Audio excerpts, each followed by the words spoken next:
We are back, guys. I know you've missed us. Don't look at me like that, D. Once again, long-awaited sports moods. We got a lot to talk about. NBA Finals, WWE. We really don't know what's going on there. Other sports, tennis, golf, baseball, something else. Two moodies. One duty. Sports.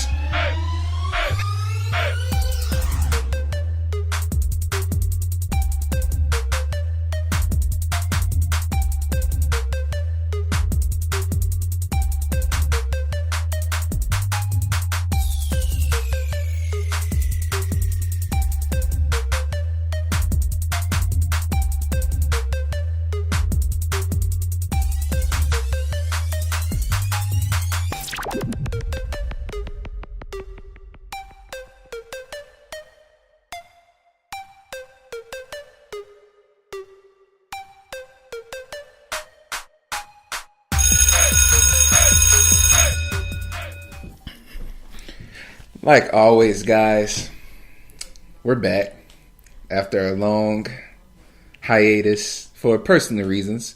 Being in retail is difficult. But D. Moody, it's good to be back. It is good to be back. You know, I didn't know we were going to be back, you know, the way it was looking at one point in time. But definitely glad to be back. Got a lot going on in the world of sports right now. As he mentioned, NBA Finals. We got some tennis going on right now, the French Open down in Paris. We got some rumblings from the NFL with the new anthem rule for players. So we're going to talk about that a little bit. Also to Donald Trump and the White House. They don't want any visitors, and they don't want visitors by the name of the Philadelphia Eagles. So we got to talk about how we feel about that. What's going on in the world of baseball right now. But the key and most important thing right now in the world of sports is the NBA Finals. Also with hockey, you have the Stanley Cup going on right now too. We'll probably give you some rundown information on that. We really don't talk much about hockey, but just for the sake of the Stanley Cup, I think we deserve to mention that on our podcast as well. Yeah.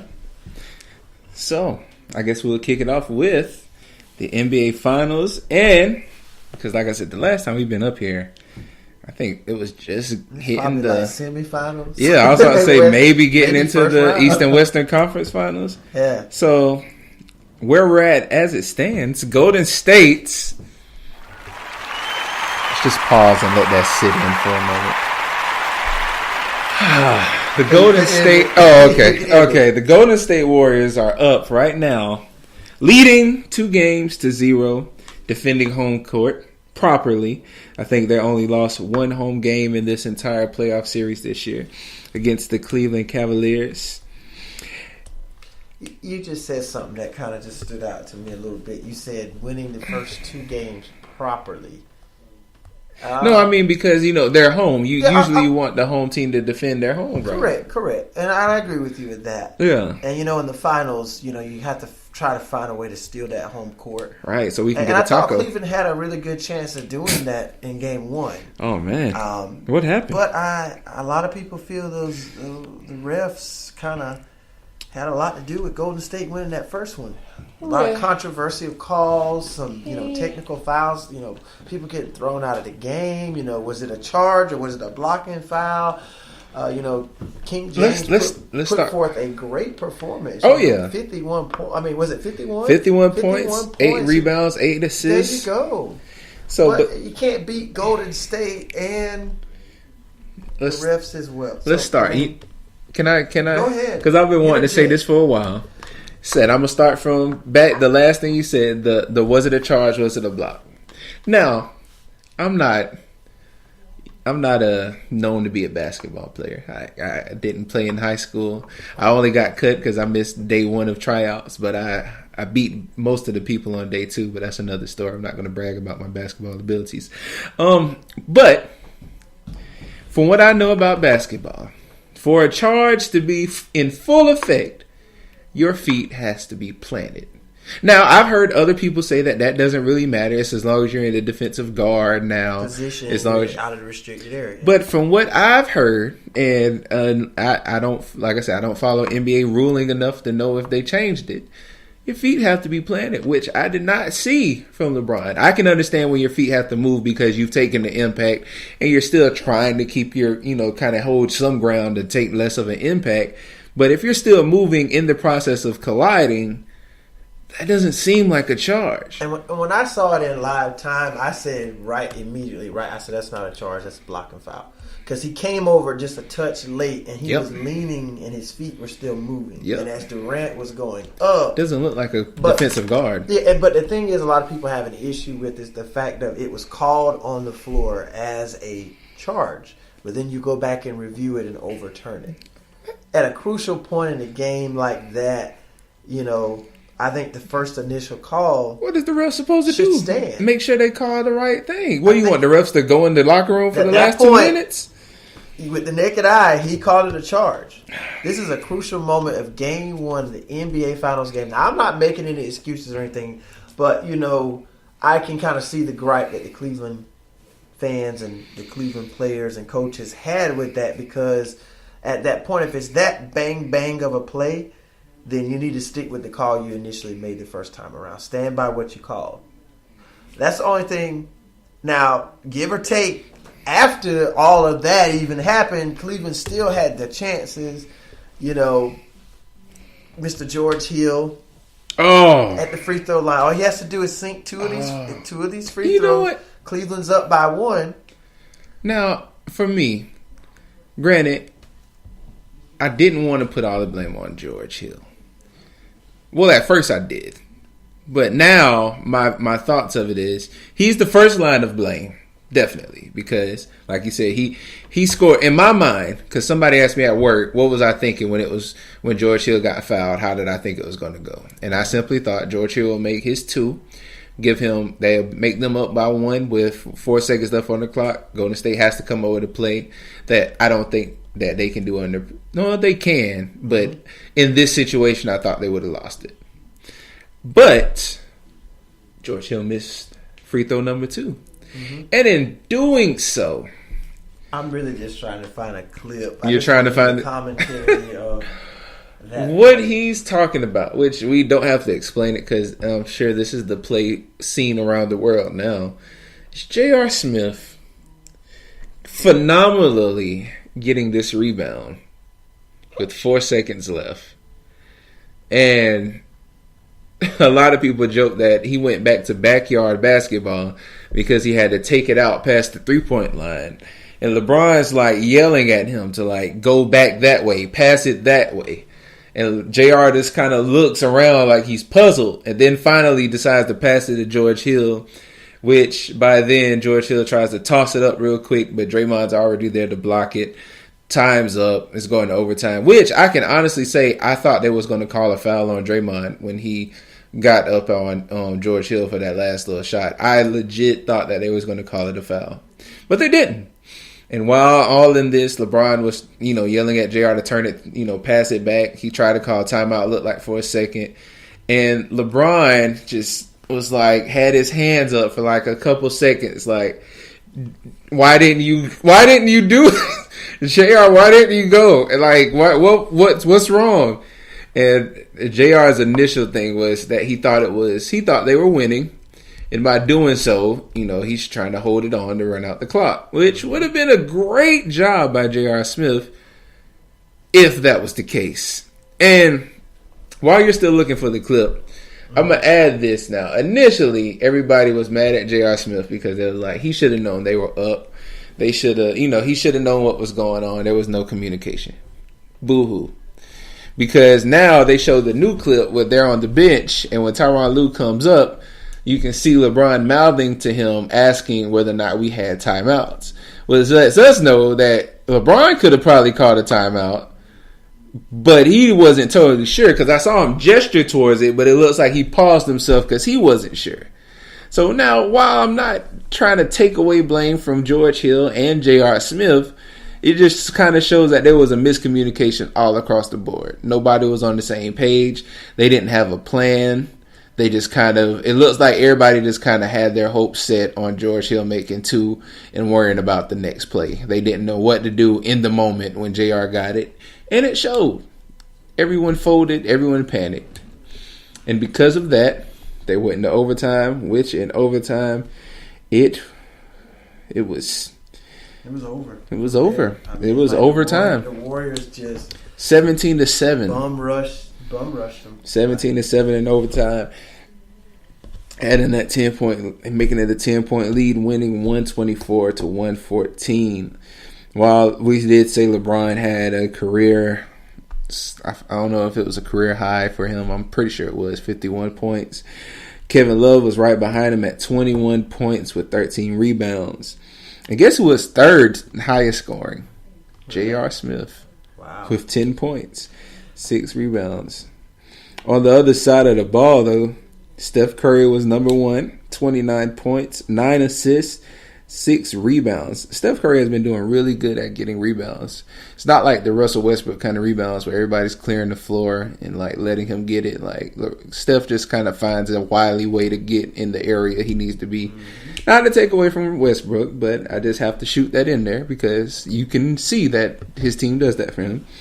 Then we have Kevin Durant at 26 with 9 rebounds, 6 assists. And then Klay Thompson with 24. So the top 3 players, top 3 shooters on Golden State did what they were supposed to do. We got the top 3 highest scorers of their team, and they took away game 1.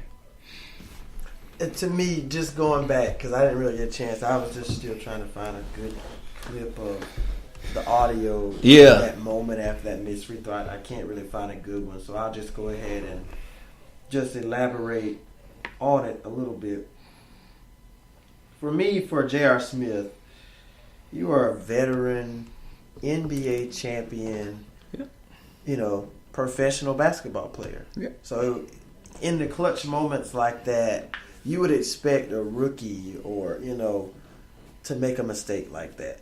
You got to, like Jalen Rose said it best on ESPN, like you have to know situation, you have to know time, and you have to know the score of that situation of what's going on. So at this point, I guess George Hill, I'm not letting him get away free with this because at that point you're an 80% free throw shooter. Yeah. You have to make that free throw. Oh, yeah. If you make that free throw, you're up 1. Now, JR gambled a lot in game 1 because at the half-court shot that Steph hit at halftime, he tried to go for the steal. Unnecessarily. Steph gets an open look. Now, we know Steph is known for hitting just miracle shots. Not even miracle. He makes it look like it's a thing that he just does on the regular. That's just a shot. I mean, so he nails one from half court right before halftime. At that point, Cleveland had like an 11-point lead before that point, and then Golden State just come firing on all cylinders, and they get back before halftime. So JR just... I just don't understand what his thought process was in that situation.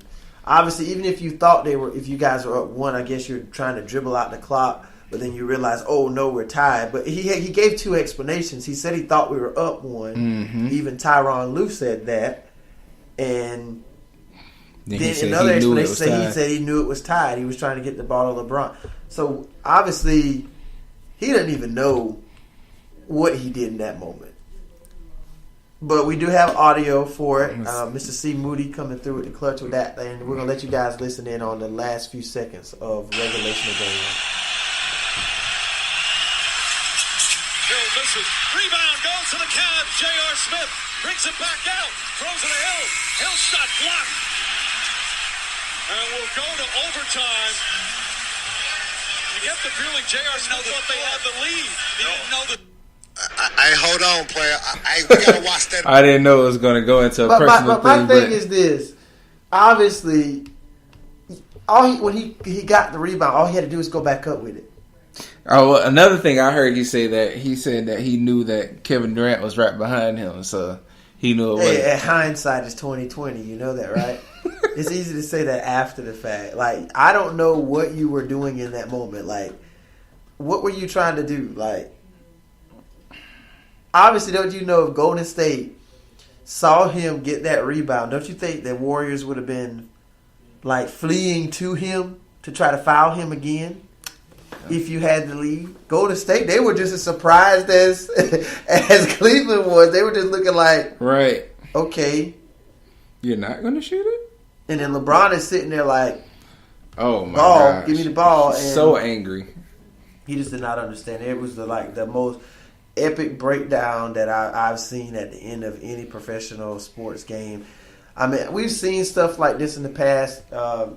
We've seen the whole thing about Chris Webber back in the early 90s when he played for Michigan when they played the Tar Heels in the national championship. Talking about the infamous timeout thing? They tried to call the timeout. They didn't have any timeouts. Okay, I guess that could go up there with that. Whatever. The whole Tony Romo thing at the end of the game. Remember, he was holding the football, and as Dallas was getting ready to kick the extra point, he bobbled the snap on the kickoff. So I mean, that's... situation at moment, but all you got to do is just hold. I guess, but I mean, in comparison with the other two scenarios, that's not like a level of ignorance. That's just like that. His is more of what George Hill did.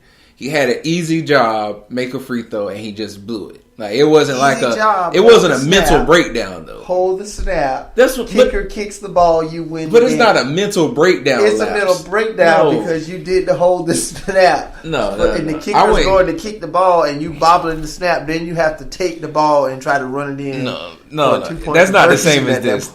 That's not the same as this because look, what JR was a mental lapse. Something that he should have known and didn't know, and because of that made a bad error.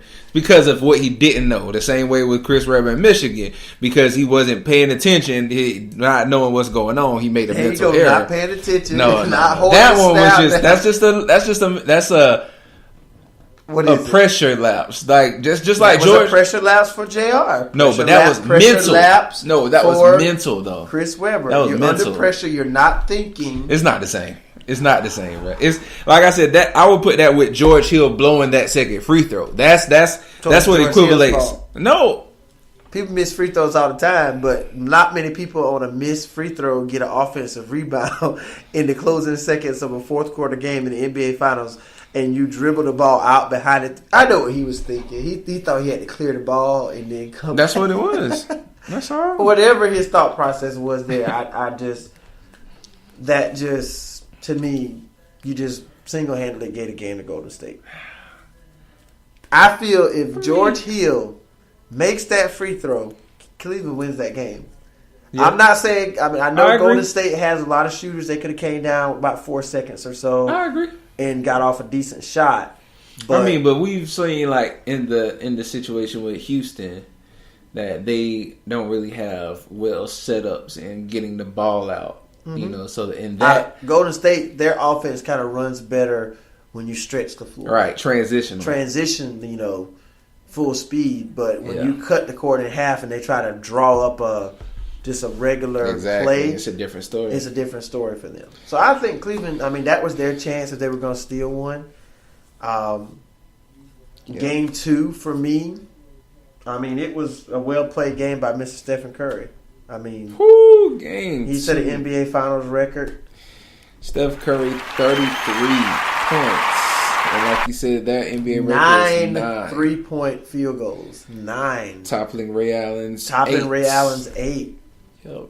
From when he was with the Celtics. So Curry really found his stroke. Clay had a good game. Clay had 20 points. And how many did KD end with? 26 with 9 rebounds, 7 assists. And I missed that. You missed his 20? I'm not saying I missed it, but it just didn't seem impactful to me. Maybe I wasn't really paying. He only went 2 for 3 for threes. Close enough attention, but I was just focused on Curry and Clay. And you know what's funny? I laugh about it because this is kind of the same response I get whenever I play 2K. Like with 2K, maybe kind of a heavy 3-point shooter sometimes. And when I do, a lot of people be like, man, you shoot from everywhere, you can't miss. And the same thing happens with Steph Curry. Say, like, in that performance, it looks like Steph Curry couldn't miss. He went 9 for 17 from threes. That means he only had a 52, which is good. That's good percentage. But I'm saying, like, so he had to miss 8 threes to make 9. So it's like, everybody. But a shooter's going to keep shooting. And he did what he's supposed to do. Sometimes you shoot yourself into a good little streak. Yeah. That's what I'm saying. I like, the fact that it's about having that amnesia and still being able to continue, like have that will to shoot. They're gonna start falling eventually because he knows that he's a shooter. He knows that he can make those. Yeah, but my thing is, George Hill tried to step up a little bit for LeBron in game 2. Had it surprisingly good. Took off really strong in the first quarter, ended with 15 points. Yeah, but it's just you're gonna need more than that. Yeah, and I know people hate to bring it up, but I mean you can see the fact they do miss Kyrie. Yep, a lot. Yep. So I mean they don't have that other go-to scorer who can take some of the pressure off LeBron and make Golden State have to guard someone else. But the thing is, Golden State doesn't have to have that fear of guarding anybody else. They'll let LeBron get his and then challenge anybody else who wants to try to step up, but they kind of still feel that by the end of the day, by the time Curry gets his, Clay gets his, Durant gets his, Draymond gets his, it's still not going to be enough. And then you had people from off the bench step up, like Sean Livingston. Like, he went perfect from the field. I think he's still perfect. In 2 games, he's perfect from the field. He's still perfect. And he had 10 points this game. 10 points went, 5 for 5 from field goals. It's hilarious. And just kind of looking back to game 1, he was kind of involved in that little issue with Tristan Thompson. Yep. Their big thing was with that, what Coach Lou said was they felt the game was over. Why shoot the ball? But Livingston was still shooting because it was just going to be a shot clock violation. Exactly. So what you want him to do? Tristan, kind of took offense to that, and then that's when all that kind of transpired. Because he trash. Oh, come on. Tristan's and then trash. Curry and LeBron start jawing at each other, and Clay kind of jumps in, and then Draymond comes over, he's clapping, and then Tristan kind of with the ball. Mushed this man in the face with the ball and his hand. So, but I mean, Sean Livingston was kind of the little, not the centerpiece, but he was the right. He kind of ignited it. He ignited it by still shooting the ball. Even I guess Cleveland wanted him to just take a shot clock violation. No, y'all be better. Make it close. Unlike him, he did what the basketball play required of him to do. Exactly. And, it's a shot clock violation. I guess I need to shoot it. Missed free throw, final seconds of a fourth quarter game in the finals. I need to go back up with this shot instead of trying to bring it back out to the perimeter and set up a play. But I have a timeout. Let me make sure everybody's okay. Let me make sure I can give it back to LeBron so he can do what he need. You know what it probably was? This is what it was. So Livingston gets punished for playing within the rules of the game, and then JR just this is what happened. It's because this is something we didn't know. Right? This is my theory. It's that LeBron had probably talked trash to everybody in the finals. He was like, before they came out, he was like, listen, y'all give me the ball. I'm gonna do this. And JR was like, oh, you want the ball? Let me get this rebound. Hey, where you at, LeBron? Man, no, I don't even know. I don't even think JR knew where he was. Oh, I'm sure. To be honest with you. But, it's just ironic how Livingston, a whole situation ignites from him just trying to shoot the ball before the shot clock violation ended. But I think the whole thing was with Curry and LeBron was jawing because I think Curry had went up with a layup or something. And he beat it? He beat it, yeah. And he was asking, he was like, you couldn't let me get that one? Yeah. So they were going at it like that. And you got to keep in mind, you're going to have stuff like this happen because these two teams have met 4 straight years. So it's going to be animosity. It's going to be and it should be. This is what we should, I mean, not saying that we want to see fights, but it shouldn't be as friendly as we're holding hands and like, at least not now. We should be able to have the sportsmanship that after the game's over, once the finals is over, and like, you know what, the game, y'all beat us, we had to do better. My anger is with my team, not because y'all were better than us, But in the midst of it, I shouldn't want to have to shake your hand every time. I should, and that's coming from me. I'm probably the most friendliest person playing basketball all the time. Like if I foul you, I'm like, hey, you okay, man? You good? Yo, I'm sorry, my fault, man. You know what happened was that I didn't see you. Like I get full explanation, and everybody on my team be like, dude, stop. Like, you don't have to do all that. But I get what you're saying because even after game 1, Coach Lou was just like he felt like Cleveland was robbed. he felt like they were robbed. I mean, I'll admit that the refs have been doing some real shoddy calls. Not even the ones that they call and turn back, because I feel like if you're going to have a replay system, that's what's going to happen. Like, once it gets to the point, if they have a replay system they have to go to, there's going to end up being some calls that's going to get turned. And unfortunately, it's going to be in like moments like this, because they only really like have it have it going during those last 2 minutes. That's when they actually put it in full effect. So, I mean, that's just the downside of the rules right there for that. Yeah, but and it's sad to say that games such as good as that one was, that it had to come down to all of that at the end. But then you flash forward to game 2, as we were just talking about. Sean Livingston came off the bench, played well. Big tall guy. JaVale, my boy JaVale, boy. Even he came in. You knew I knew it when it was over in game 2. When David West hit that 3. Yeah. I said, they got David West making 3 points. Only points, too. Y'all ain't winning. David West went 1 for 1. You had Livingston go, 6 for 6? 5 for 5. 5 for 5. And then JaVale McGee had 12 points, 6 for 6. 6 for 6. He was the one that went 6 for 6. So you got 3 people off the bench that didn't miss any shots. With 100%. On top of what Durant, Curry, and Clay did. So, I mean, it's just like I give LeBron his credit. He is the best player in the world. I will give it to him. Yeah. Hands down, just out of sheer respect. Yeah, respect. You can be the best player in the world. Still lose. But at the end of the day, you're still a man. But when you're playing the best team, the best player is not going to beat the best team. That's just not going to happen. Like it's okay against little young teams like the Indiana Pacers or the Toronto Raptors or even a hobbled Boston team, and they push you to the brink. I was about to say, I can't even think. Can you think of a team within the last 18 years, let's say since 2000, that won it solely by themselves? Like one person won the finals.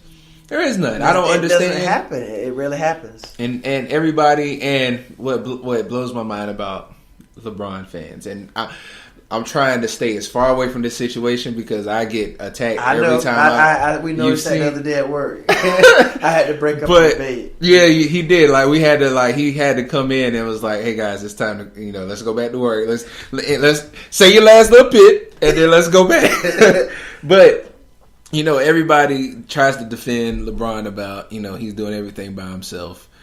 But then when we talk about, LeBron didn't win the championships that he does have by himself, then they counter off and be like, well, what about all these other people? They're trash. They could, of course Kobe needed help. Of course, like, so and so. But that's the point. You shouldn't want it to be LeBron. Like, I appreciate LeBron being a great player. He's not going to win it by himself. He hasn't won it by himself. And he's not going to win it this year by himself. Somebody on his team, which is why we keep saying the way that LeBron's going to win is if somebody steps up. And that's, if everybody on your team sorry, you shouldn't expect everybody to stand, because now everybody's like, oh, LeBron's playing with a complete trash team. Then you shouldn't expect to win. Don't expect to win. Just accept the fact that LeBron's great and the Warriors are going to win. If that's the case. And it's just like the argument like you guys are having at work the other day. It was just more of, do you give him credit for going as many times as he's gone and not win? No. I mean, I can't. You can, like, obviously we make the argument, Jordan 6-0. Same thing we say with Brady and Montana. Montana 4-0, Brady's 5-3. But at least on the football side of things with Tom Brady, positive. He has more than Joe does. He has one more than what Joe Montana has. And he's positive. He's not like positive. A losing. He's not. It's not a losing record. But I still believe the more you go, the more opportunity you have to have one more. But, to go 6 times and win 6, you can say Phil Jackson, Dennis Rodman, Pippen, but he had a better team. But Jordan won his off 2 3-peats. And he was good just as equally defensively as he was offensively. Exactly. And my thing is with LeBron, best player in the world, but you've gone 8 straight years. You've been to 9 finals. You're possibly going to, after this year, be 3-6. Yep. So how can we? I mean, I know it's been different situations. Or he was with Miami. Even with Miami, this team was supposed to be the super team. Golden State, if they win this year, they're already going to surpass as many championships as Miami won when LeBron was down there. And that team was supposed to be an unstoppable force. And they just went 2-2 in the finals. Yeah.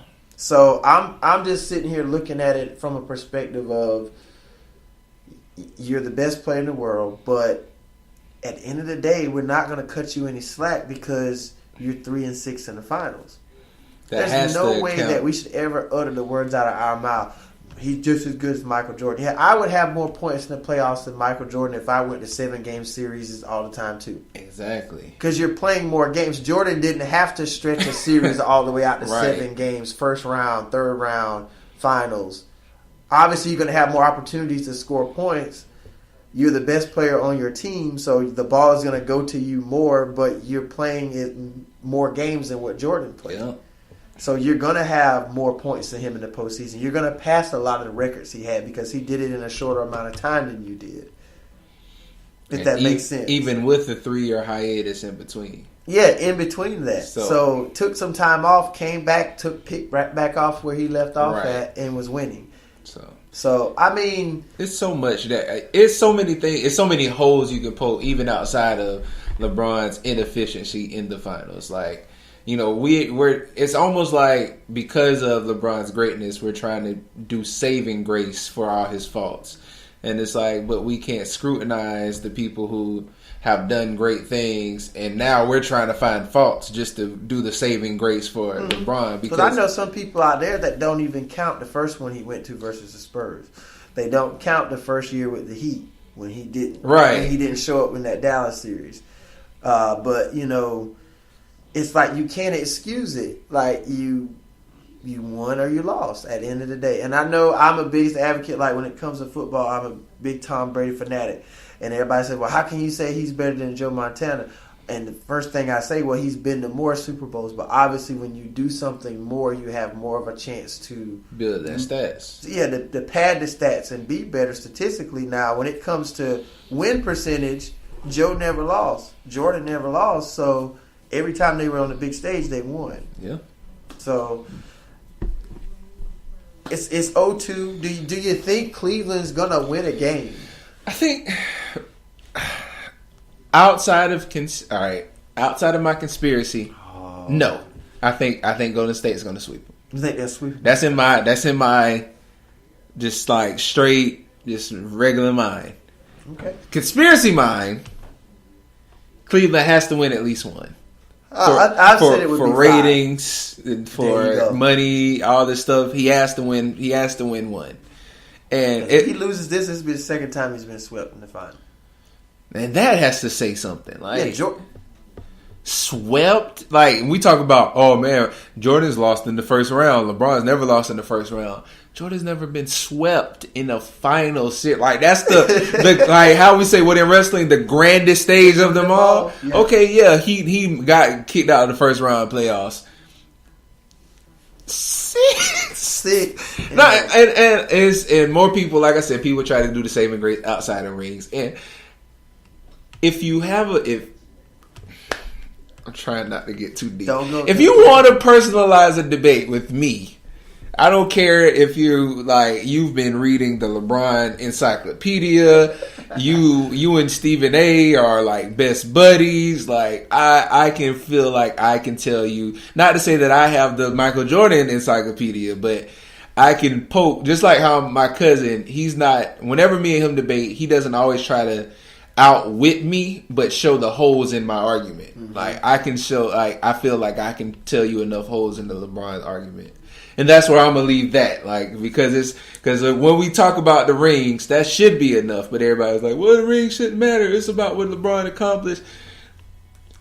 And I'm not knocking the fact of 8 straight years. That's amazing to go 8 straight times. No, who has done that? I mean, besides people like like Bill 8 Russell straight years in a row consecutively. That is nothing to. A lot of people feel like we always sit here to try to be negative with LeBron and like you said, find holes in his career or in his accomplishments, and we need to just enjoy this while we still have it. Because we never Just know if we'll appreciate see this type of dominance. Again, no one's taking the fact away that he's the best player in the world, but it doesn't make, when we bring up that debate with Jordan and LeBron, it's always going to be Jordan over him. I mean, you just have to, because, you know, I know it's a different era of basketball, but look how many people who've won championships in the era of LeBron. I mean, you got Curry. Like, they try to say, well, Golden State's team was built to beat LeBron. Maybe so. It wasn't like a Miami Curry situation. From here, I pulled Clay from here. Draymond, I'm gonna draft you over here. I'm gonna trade for you to get you to come play. Let's all join forces and beat LeBron. That team was built through the draft. Exactly, and the only thing they added was KD, and that was after they became 1-1 with the Cavs. And they won without KD. Exactly. And I still feel for Kevin Durant, he's still got to prove himself on his own. Yeah, because he did kind of the same thing that, you know, in a sense, what LeBron did. Go to a better team, a better situation where he could win. But now the argument is going to come, can you win on your own without this? This was a 73-win team before you even came. And you know what? If I was KD, I wouldn't care. And this is why I say that. Because, you know, we try to make it so personal for our behalf to talk about something. Really, we want people to do stuff for our bragging rights on them. But if you are an NBA player, your primary objective is to go in there to win finals, to win championships. KD found a situation where he can win championships. If I was him, like, now that depends on what his ego is, like where his pride stands. Maybe he won't like the fact that, you know, people are going to bash him and say, "Well, you went to a team that's going to guarantee you have your championships because you went and played with Golden State." I'm sorry, but I mean, he's got his ring, so he still could leave and go elsewhere, exactly, and maybe still play. I don't think he'll finish his career there. I think he's going to leave Golden State eventually. I think he'll leave and eventually. They're going to trade him for LeBron next year or so. He won't stay, but that's always going to follow him because you couldn't win it in OKC, and now you left to go, you know, play with the team that you were up 3-1 on, and now you won. Looks like going to be 2 championships with them. Can you prove to us that he's an elite basketball player, but can you win on your own? I don't have to prove anything. 2 rings, 4 rings, not 1, not 2, not 3, whatever. Well, I mean, that's what LeBron said. Exactly. And like I made the joke the other day at work, like maybe he was talking about the consecutive finals appearance. Not 1, not 2, not 3. But he didn't lie. We didn't know. He's there. I think he was talking about winning championships at this point. But I mean, if we kind of gauge it off not 1, not 2, not 3, not 4, so on and so forth, maybe he was talking about the consecutive years he would be in the finals. But to me, it's just more of, I mean, I just wouldn't want to continue to do something consecutively in a row and come up second place all the time. Second place, like I've always heard, this is my biggest argument about LeBron's consecutive finals appearance, that in sports I've always heard nobody remembers second place. So applaud to LeBron for making it so many times, but it has to be a point where, as a sports person, whether it's football, basketball, soccer, second place shouldn't qualify for greatness. Now, I can commend LeBron for any other amount of stats and accomplishment he's done to call him great, but to kind of shelter him because, well, at least he was in the finals. Like, second place, though. Like, I don't know. That's almost like how... That's like you getting mad because you always see Roman Reigns in championship matches, even though he's always losing. Like, but even though you didn't already like Roman Reigns, I like Roman Reigns, and it got to a point for me. I got tired of seeing Roman Reigns in there if he's going to keep losing. So it's like when for the people is it going to get to the point that, and not to say that I think LeBron's going to keep losing. I hope LeBron gets another championship because I do respect him. He will, right? But when does it get to the point that his consecutive appearance is going to hurt? But I will say this: the one that because so a lot of times we look at Golden State's greatness and we forget the fact that he actually beat them one year. He did. He did. When they won 73 games, he beat the best team in NBA history. At their best record. With the best record in a 7-game series. So that means a lot. That one championship alone. And did the first 1-3 comeback. Yeah, 1-3 comeback in the finals. So I'm not taking anything away from LeBron saying that wasn't a great accomplishment there. But that's why they had to add KD. Yeah. Because they felt like, oh man, LeBron, but then adding KD at the expense of winning that championship lost LeBron Kyrie. So now it's more of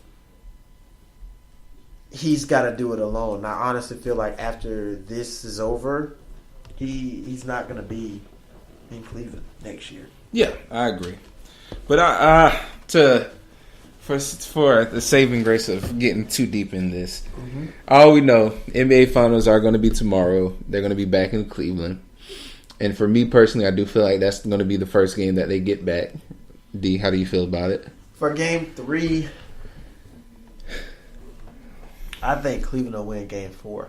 Game 4? Yeah. Okay.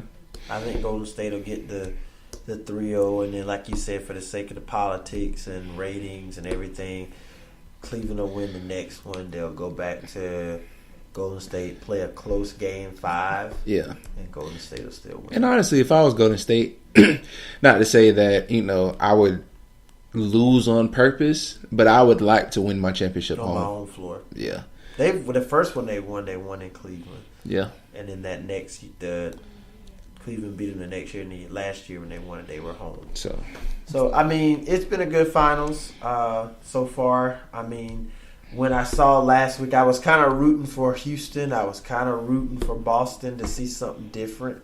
Yeah, I was hoping I don't know for if the finals would have been as appealing with those two, especially without Kyrie and But I mean, you got to give a lot of credit to the Celtics to how far they got without. Oh yeah. First night of the season they lost Gordon Hayward and then losing Kyrie and to still push it almost. Can you imagine what they're going if they can still build a strong chemistry, adding Kyrie and Gordon Hayward, because Gordon Hayward and Kyrie hasn't played together in the regular season yet. Yeah, for a couple of minutes and. That was right. It. So imagine, like I said, if they can keep their nucleus of how they play and strategy all together, meshing it with that addition, that's going to be. I'm like I said, if they can keep that core and keep that strategy and keep that effectiveness, I'm pulling for Boston in the finals next year. And then, I mean, I think they're only going to get better. I love what I think Jason Tatum's only going to get better. Yeah. So I think they're going to be a well-rounded team. And then you had Houston. Now, the thing with Houston is, to me, I think they shot themselves out of the finals. They did. They panicked. There was no Chris Paul. Out of it. There was no Chris Paul. James Harden was up and down James Harden. And they was like Mike D'Antoni, which was kind of the Achilles heel for my sons. It's just shoot the ball. Throw it up, everybody. And it was just more of, I think they went, 7 of 44? Altogether, because it was a span that went 0 for 27. And you had a double-digit lead on the Warriors. Game 7 of the Western Conference Finals in your building. Just give or take Chris Paul. I hate the fact that happened to Chris Paul. Like I truly feel bad for Chris. In the Game 5 when they took the 3-2 lead, and he did the little shimmy to try to, mock Curry.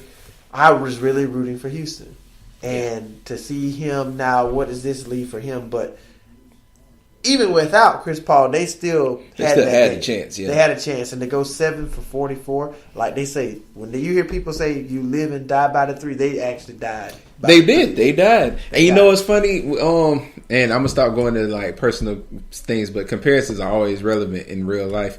There's some kids at my church. We're doing Vacation Bible School now. It's 4 kids doing 2-on-2. They were upset because they had this one tall kid they asked to play, and he wasn't a basketball player, but he knew that he's tall.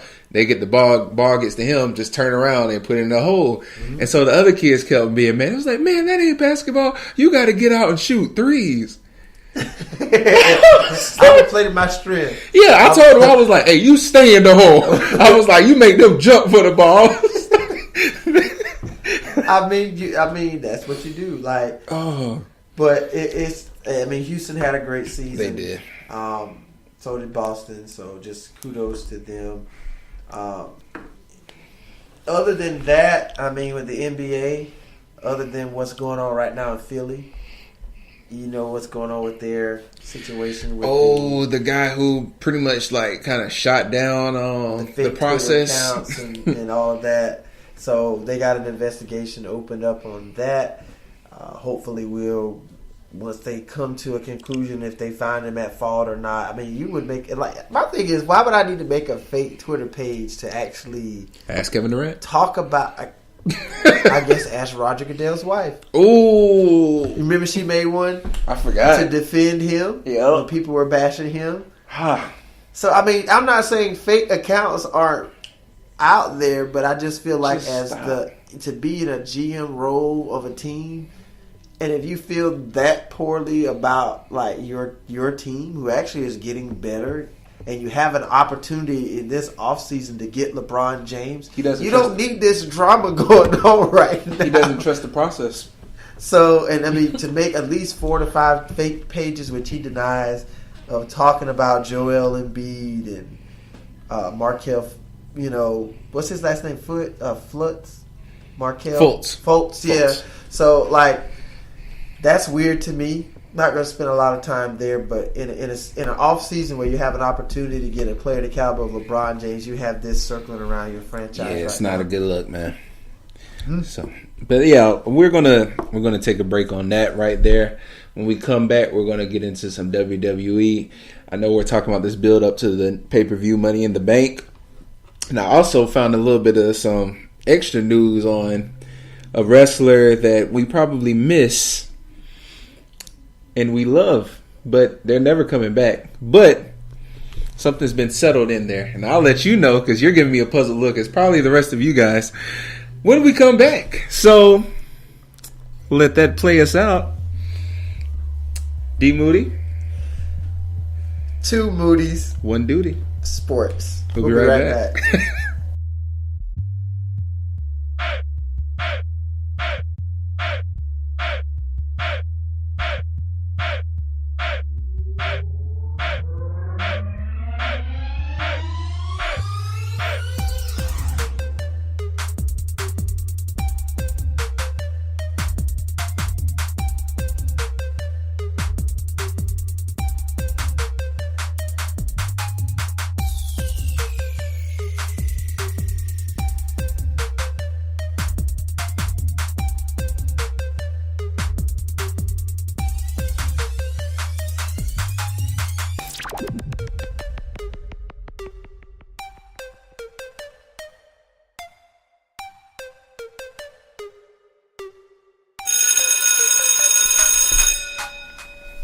And we're back, guys. As always, it's C Moody here with D Moody. And we're Sports Moods. 2 Moody's. 1 Duty. Sports. Now we're going to dive straight into WWE. Like I said before the break, there's a guy that we all love, and I just found him on the news. And the guy I'm talking about is CM Punk. One of, I would personally say, not one of the greatest, but definitely one of a great wrestler in the time that he was there, and that was also changing it in so many different ways. Actually kind of brought into more of the realism and breaking the fourth wall of kind of dealing with fans and what's going on in life. So if you don't know where what's going on with him, one of the things that he quit about leaving the WWE is he felt like one of the doctors kind of gave some false, I guess what would be a medical clearing or false clearings or whatever on his conditions. One of them being a staph infection that the doctor kind of brushed off to it, which was a serious situation. So he decided to sue him. And so in return, the WWE physician, Dr. Chris Amann, decided to sue him back for defamation of his character because he's saying that he did almost malpractice kind of situation. So finally, it just started going underway in this past weeks, and finds out today, breaking on one of the ESPN staff writers, that it was absolved in a civil lawsuit today in Chicago. And this is happening just 4 days before he's scheduled to fight at UFC 225 against Mike Jackson, who is 0-1. So another newcomer, because CM Punk is also 0-1. Fortunately, losing very fast in the first round of his first match. So hopefully that's a better fight. If not, pull a Ronda Rousey and come on back to WWE. But I know that there's too many ties and bridges burned between him and Vince McMahon for that to happen. So CM Punk, the best of wishes. But thank you for that soliloquy on CM Punk. I'll be honest with you, I do miss CM Punk. Sometimes I'll go back on the WWE network and watch during the time like around 2011, 2012. Yeah. Him and John Cena, they had really good rivalries. They did. And you know what? That brings me, that kind of segues into something I was going to hold off for later. But I'm going to go ahead and talk about it now because, of course, we know because of the bad ties between Vince McMahon and CM Punk, even though was on WWE, so like you said, he's going to be on the network, he's trying to kind of rid all history books of CM Punk's accomplishments. Which goes to my initial question, where is Brock Lesnar? Why hasn't he been seen since WrestleMania? But looking from other sources, notice that his time span of his reign is nearing the time span that CM Punk had held that championship. There you go. And they're probably trying to let which is why they Brock said surpass that exactly to get CM Punk out of the record books. And because of that, they said that there's possibly the next time we'll see Brock is nearing SummerSlam, which will be more than likely because you think about it, he won at WrestleMania last year. And he's had the title for longer than a calendar year, going on like 14 months now. I think CM Punk's reign was 400 something days. So he's there. I think that's why they're kind of just went ahead and say, you know what, hold it. We're not going to even put you in anything because, of course, Brock Lesnar was already a part-timer kind of going into this. But my thing is CM Punk was a fighting champion. Though. Full-time. There every week, defended his title. Way more times than Brock has. Way more times, big matches, everything. To me, that just kind of shows just how bad of the ending kind of, relationships that CM Punk and Vince McMahon had, that so bad that Vince doesn't even care about, putting your supposedly main title on TV every night. You would rather put it on a prize part-timer, that kind of goes up and down. I mean, he still gets a major reaction from the crowd, but we don't know what he's supposed to be, heel or face. And we just don't care, just so we can get rid of any CM Punk stats we have. Do you think about a technicality, Roman Reigns should be a champion right now? Oh, yeah, if you definitely. Go back to the greatest Royal Rumble. The he rules won. of a cage match is feet on whoever's the ground. feet hit the ground first. Brock's feet never hit the ground. He was laying on the cage as he feet got up. speared through it, and Roman rolled over to the side. Yep. Feet touches the ground. They try to make it into like an NFL rule. Well, his back was on the ground and his knee and elbow touched it. No, his feet was that feet. Your feet hit the ground. But obviously, WWE dropped the ball on that. Because they don't care. But I do miss CM Punk. He made wrestling he made you when he was there. You had the reaction of, "Oh, I don't think he was supposed to say that." Yep. Oh, I don't think. Oh, that's real. You know what I'm saying? Exactly. So now you can tell now everything's kind of, as it always has been, scripted. But during those times, it kind of gave really you a know sense. if it was or if it wasn't. Right. And what I liked also, the biggest moment for me, and I even let my wife see it, and she, who doesn't like wrestling, was in the delightful shock to see the confrontation between him and Triple H as they set up for their pay-per-view. And when he got to the point where he said, this isn't CM Punk against Triple H, this is Phil Brooks against Paul Levesque. And right after that, the mic cut off. Mm-hmm. And then Triple H cut his mic. He was make sure his mic was good. As soon as CM Punk got it, he was like, "Thanks, Paul." Like I was saying, mic cut off again. And then Triple H kind of brought it back to storyline. He was like, "Go ahead, say some more of your whatever conspiracy." And CM Punk realized it's like, this is supposed to be work.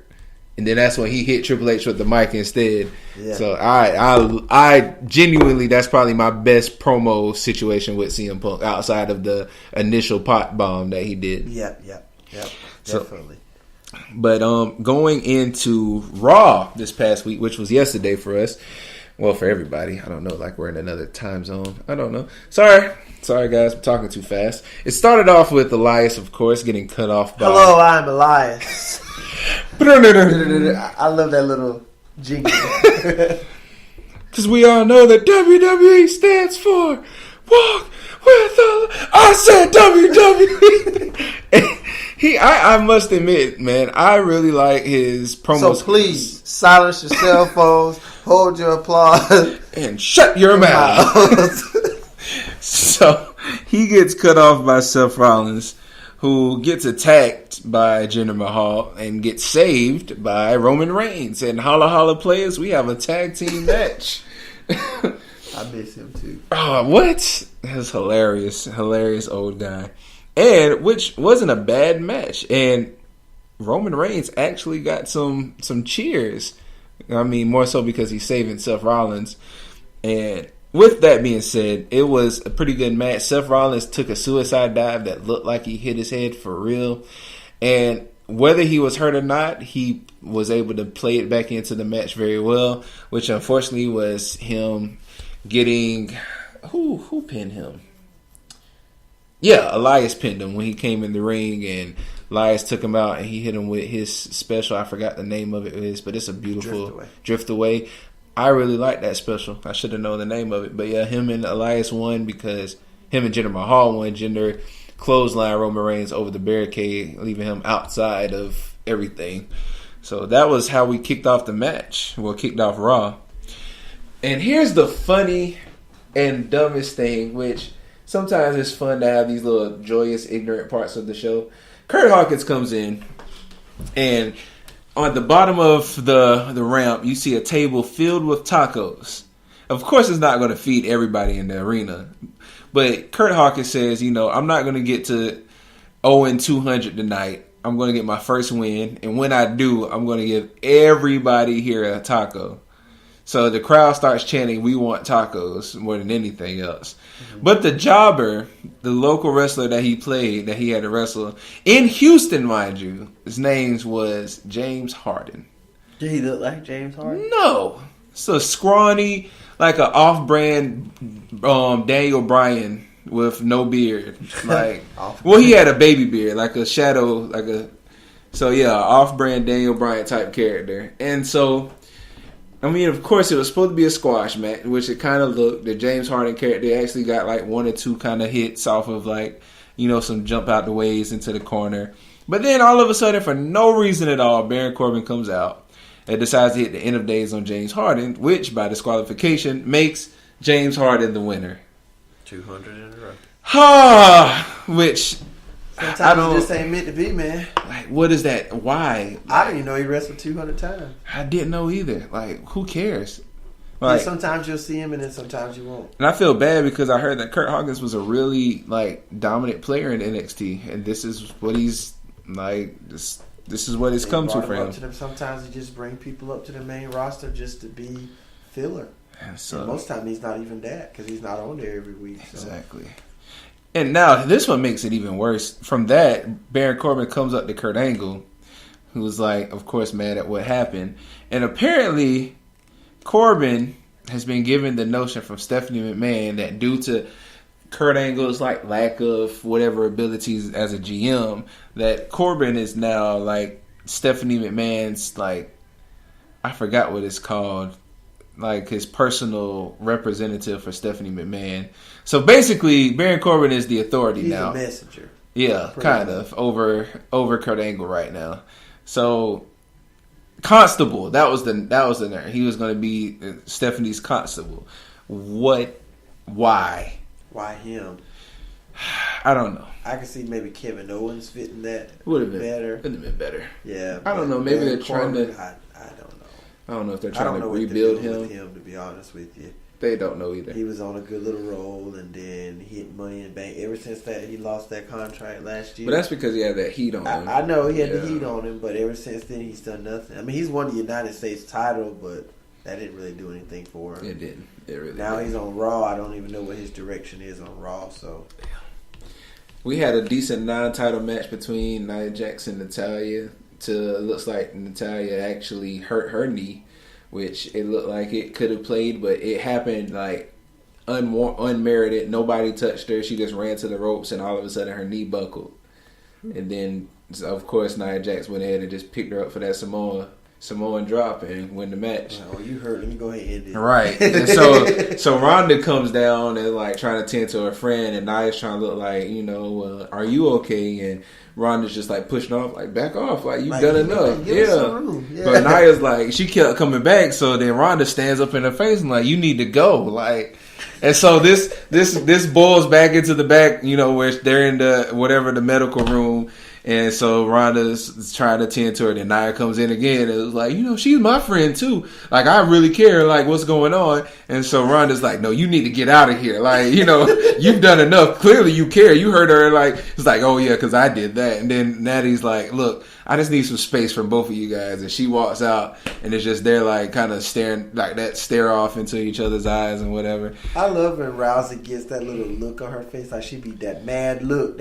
She be right, looking like if you know what's good for you, you need to go ahead and get exactly get from in front of me.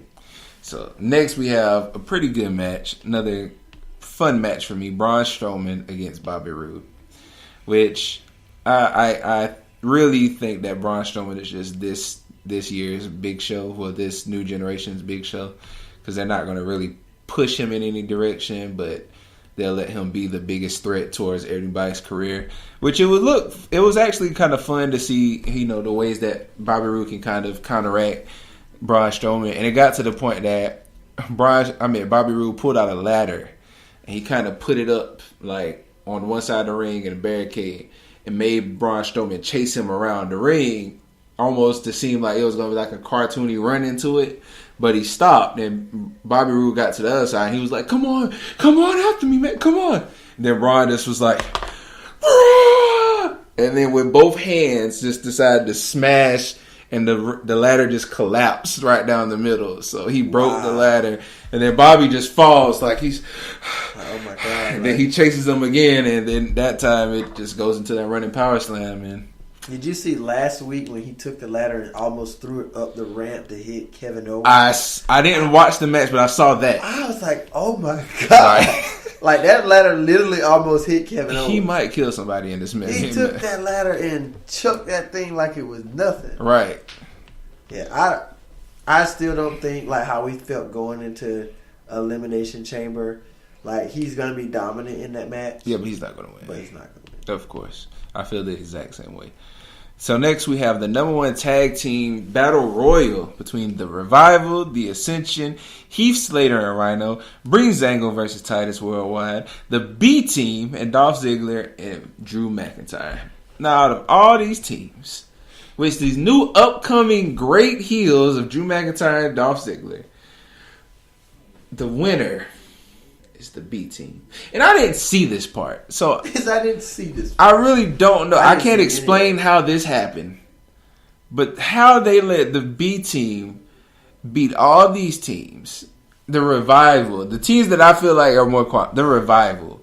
Not Breezango. They not haven't Heath really been Slater. taken seriously either, so you can't really. And the only two wins they have are against. Question. Okay. Where is the team that they just brought up from NXT? What is their names? Sanity? No, the team they brought up to Authors of Pain. Yeah, where are they? Good question. Because they're Raw. They're Raw, and they should be in the mix of everything, like for the tag team championships at least. I don't know. At least they should be staking their claim that should have been this point. team. But that's just a little side note for me. So I don't know. So, but they won, and I don't know what happened, and I can't justify it.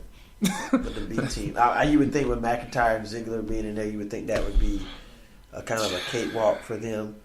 But like I said, the Revival hasn't been. The state of the tag team division right now in Raw is just a joke for me. Yeah, pretty much. And I hate to say it like that, but that's just how I feel. Because Heath, Rhino, and Slato.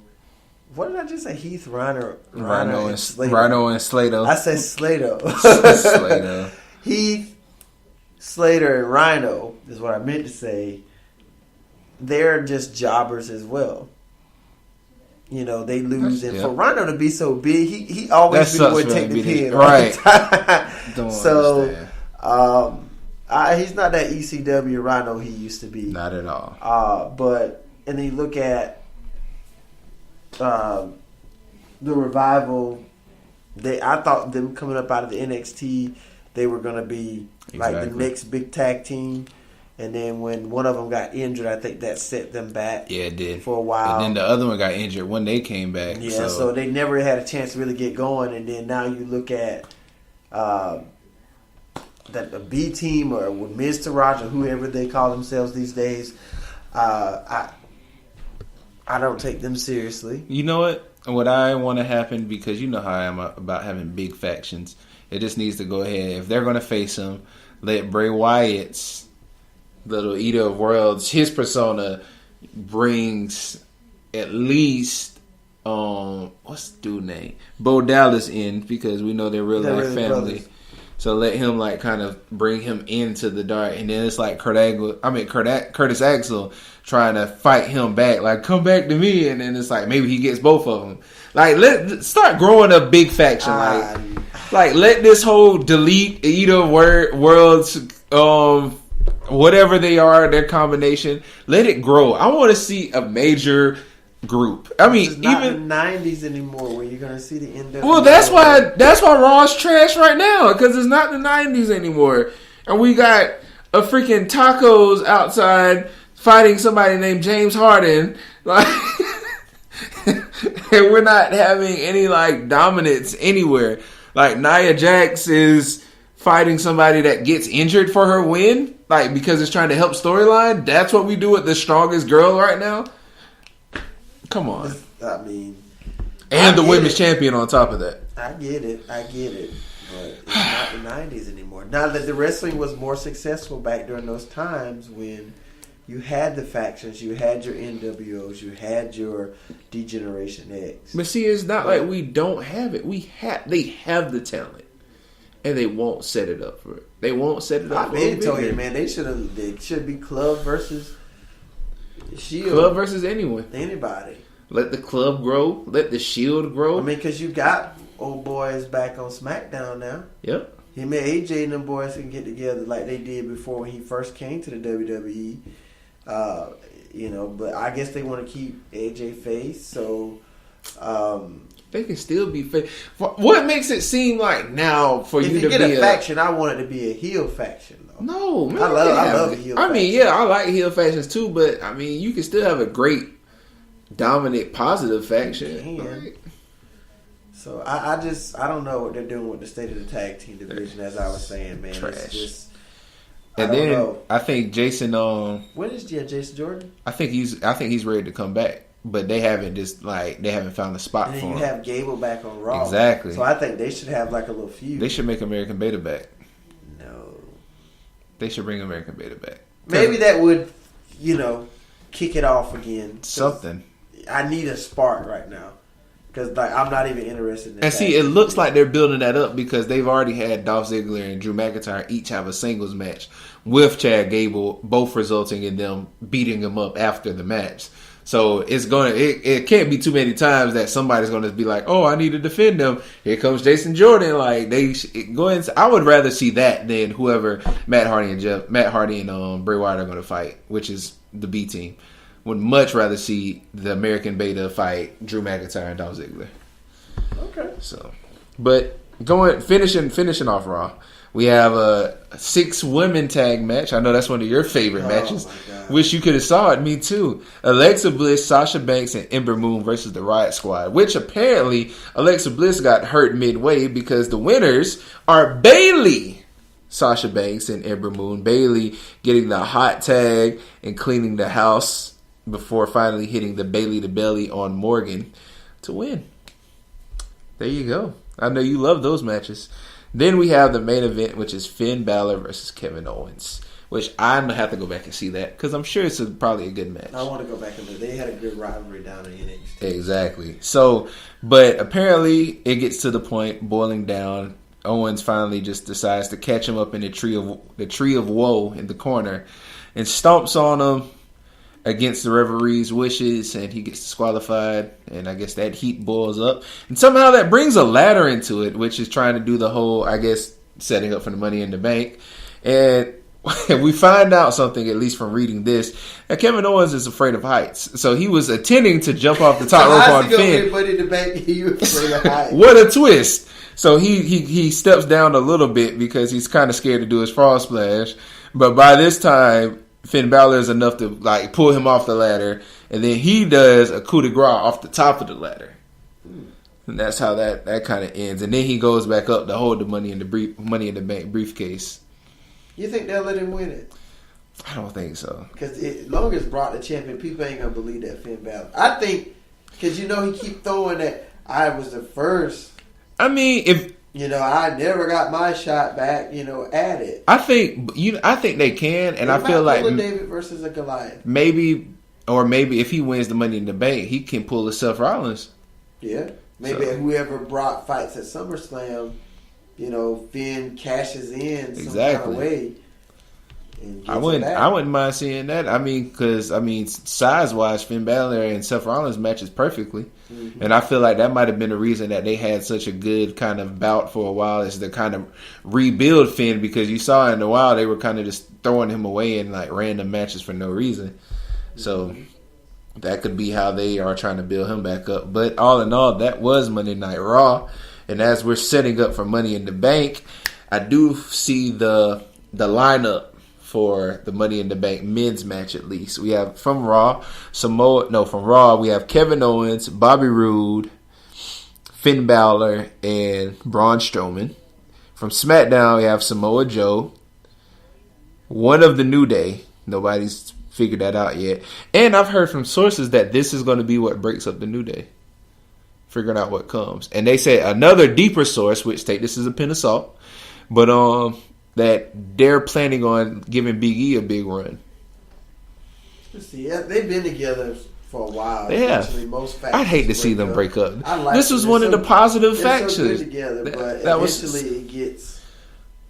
Kofi. I can take it forever. His own for a while. I think Xavier has a lot of potential. Right. And I would like to see Big E possibly. Yeah. Do something solo. I guess. And so the other guys are The Miz and Rusev. That was the missing person I couldn't think of. Rusev Day. So, Rusev Day. Now, do you think Rusev Day could be the possible... I don't think so. I don't think they're going to give it to him, too. I feel like it seems like now, once you get a big pop from the crowd, and that's not who they plan you to be, they're just satisfied with you getting the pop. What man said months ago, duly noted. Right, and nothing happened. So it's like, you know what, you're good with the crowd. We'll keep that, but you won't get anything else. Like, as long as you can stay good with the crowd, just keep playing to them, and we'll keep you where you are. Like, it's trash. For the women's... Oh, I'm sorry. No, go ahead. For the women's Money in the Bank, we have from Raw, Ember Moon, Sasha Banks, Alexa Bliss, and Natalya. And from SmackDown, we have Naomi, Becky Lynch, Charlotte, and Lana. Lana's the only one that doesn't fit, but... This might be Lana's breakthrough. What if Rusev Day all wins? No. Like Rusev wins the men's and Lana wins the women, and it's just like Rusev briefcases. Like, and both of them cash in at the same night. You know they should do. What? Like whoever wins the Money in the Bank, let them cash in on old girl. Oh, who? Nia? Carmella be the first person. Oh yeah. Whoever it is going on Carmella. And lose her title due to a cash in. That would be so funny. That would be. I've never think that's ever happened. Somebody to win the belt by cashing in their Money in the Bank contract, right. And then whoever wins the new Money in the Bank cashes in on. Oh, I see what you're saying. But yeah. Carmella already cashed in hers. Yes, she did. That's what I'm saying. So she hasn't lost the belt yet. So have her lose the belt to somebody cashing in on her. Oh, I got you. I see what you're saying. For the irony of it. I see what you're saying. Irony of it. Yeah, I respect that. That should like, definitely wow, happen. You won it off of cash in, but you also lost it off of cash in too. So I don't think that's ever happened. I think they need to give Becky Lynch her long-awaited championship run again. SmackDown Women's Champion, so I think she deserves another run at because everybody already had it on SmackDown. Yeah. I mean, dang. I guess you could say Naomi deserves it. Well, no, Well, she Naomi's gave her a second champion. shout. 'Cause I know she Becky lost won, it the Charlotte first time won for it. injury. Just give it to Asuka. Why not? But I feel like if Asuka does it, she's gonna do the John Cena thing, and she's gonna say, "I want a match with you." And we're gonna do it. Like I don't see Asuka as the one that comes in last, runs in and cash this in. So I'm not saying give her the money in the bank. I'm saying let her get the title. She's gonna get it. Yeah, she'll be. I don't know. I'm gonna be really upset if they just kind of just throw away Asuka. Because I feel like she's got a title match at Money in the Bank versus Carmella. Oh, so she better win. She should win. She better win. So that I'm glad you said that. Another match that's set for Money in the Bank is Intercontinental Championship between Seth Rollins and his bigger clone Elias. He does kind of favor Seth. Like they just need to be a tag team. Version of Seth. Exactly, they just need to be a tag team. Like I would like to see them add Elias to the Shield. Why not? I can see it, but no. Speaking of Shield, I'm ready for Dean Ambrose to get back. Yeah, me too. I can't wait for that to happen. We can start off this big Shield faction and just come on, because we're not going there. All right, they might not even come back together as a Shield. They need to. The WWE might not. Who would they feud against, Brock? Who? Who's on? Who they feud against? Who's on Raw that's worthy for them to feud against? They just start taking titles. I would just start taking titles. Let Roman. Too many to take. But look, let Roman get his title. Like by the time, whenever Dean, like it starts off like this, Dean comes back, and they say, you know what? I want the Intercontinental. Seth has that, right? So let Seth and Dean go for the tag titles next. They get that. Then what's left for them to get? Oh, SummerSlam, Roman Reigns, boom, all of them got the titles. Let them hold it for like the rest of the year. Let them hold it. Had Seth and Dean with the tag belts. And then, look, because this is how it happened. So, like, Royal Rumble comes, Seth and Dean lose it. Then that's when the conflict comes between Dean and Seth. That leads into their WrestleMania match between each other. Could be for the Intercontinental if they let it hold it. But no, they got to let Seth lose it because now Dean's going to make Seth lose it. Dean's going to make Seth lose his chest. Dude, it's so great, man. Too complicated. You it's can't so even great. It right No, look. He was like, no, you got to let him lose. This is all right. Look, this is it. Everybody has the titles. Royal Rumble. You can see him right now. He's like literally on the table trying to explain what his Royal Rumble. Seth and Dean lose the tag titles. That caused the dissension. They're mad at each other. Then Seth has to defend his Intercontinental Championship. Dean comes in and interferes, so he loses it because of his anger. Then that fuels them even more. WrestleMania, boom, Seth and Dean. And so now all that's left is Roman trying to fight off each other. And then Roman is like, he forgets that he's in a feud. I'm forgetting right now. I'm forgetting everything that you said. And then Roman finally, it's not going to work. And we can keep Roman can keep it. No, it's not. It's perfect. The whole Shield, bringing the Shield back was a fail. Because as soon as they brought him back, but that was because Roman got sick. That's it, though. He got sick. Dean got injured. Dean got hurt, and then. But that's it, though. It wasn't a fail. It was just. It was just a missed opportunity. It was supposed to. It did take off. That's what I'm saying. It did take off. Like the fans loved it. They did, it's just but it sick. didn't have to stay. So I would bring that back full force. I would like, Dean, you're good, right? Nobody else is sick.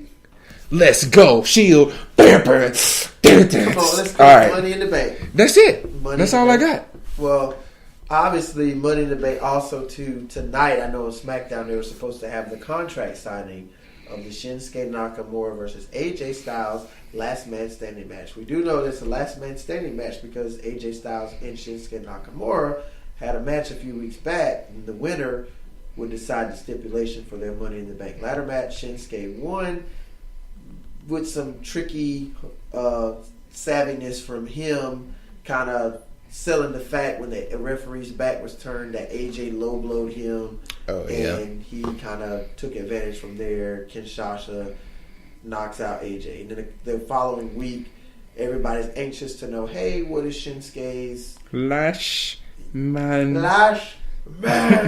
shining?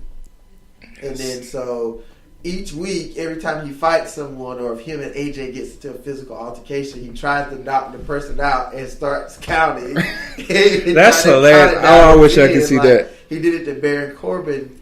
Not Baron Corbin. Ty Dillinger. Really? Last week they had a fight. Last week, obviously perfect 10.